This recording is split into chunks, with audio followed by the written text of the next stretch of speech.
పూరా లోకల్. ఎక్కడో దూర ప్రాంతాల నుంచి వచ్చి ఒక నివాసం ఉండాలి మాకు అని చెప్పేసి వాళ్ళకి సంపాదించుకున్న దాన్ని అంతా ఇంటి మీదే పోస్తారు.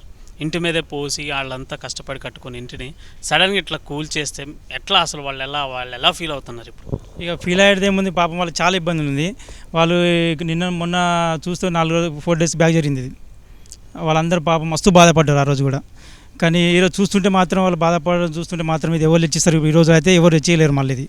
ఈ పాపం వాళ్ళు డబ్బులు మస్తు పెట్టి 1.5 పెట్టి వాళ్ళు ఇల్లు కట్టుకున్నారు. ఇచ్చిన వాళ్ళు వేరు, రిజిస్ట్రేషన్ చేసింది వేరు.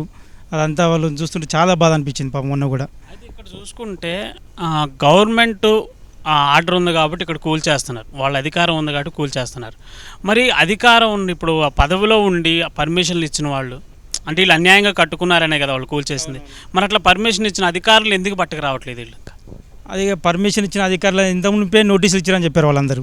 మరి నోటీసులు ఎవరికి పోలేవో తెలియదు. అనుకోకుండా సడన్గా వచ్చి హైడ్రాని వచ్చేసి ఫటాఫట్ అని గుల్లగొట్టేయడము అది చాలా బాధాకరంగా ఉంది పాపం. వాళ్ళు ఏడికి పోతారు గుల్లగొడితే? ఎవరు చెప్పుకుంటారు? సీఎం రేవంత్ రెడ్డి గారు కూడా ఇప్పుడు దాదాపు హైడ్రా స్టార్ట్ అయ్యి చాలా రోజులు అవుతుంది. చాలా రోజులైనా కానీ ఇంతవరకు ఒక గవర్నమెంట్ అధికారిని కూడా పట్టుకోలేకపోయింది. అంటే సంతకాలు పెట్టి పర్మిషన్లు ఇచ్చిన గవర్నమెంట్ అధికారులను పట్టుకోలేకపోయింది. ఎందుకంటారంటే గవర్నమెంటే దాచేస్తున్నారు వాళ్ళని.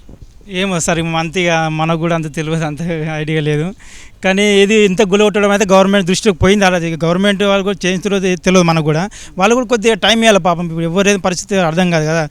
రూపాయి సంపాదించుకొని కట్టుకున్నారు ఇల్లు వాళ్ళు కొద్దిగా టైం ఇవ్వాలి. మీరు నోటీసులు ఇవ్వాలి, అసలు ఉందా లేదా, హైడ్రాలో ఉందా లేదా ఈ స్థలము, కొన్ని నోటీస్ చేయండి, ముందు జాగ్రత్త చేయండి. ఇప్పుడు అయినా ఇన్ని రోజులు ఇంత అవుతుంది, రోజు చేస్తూనే ఉన్నారు.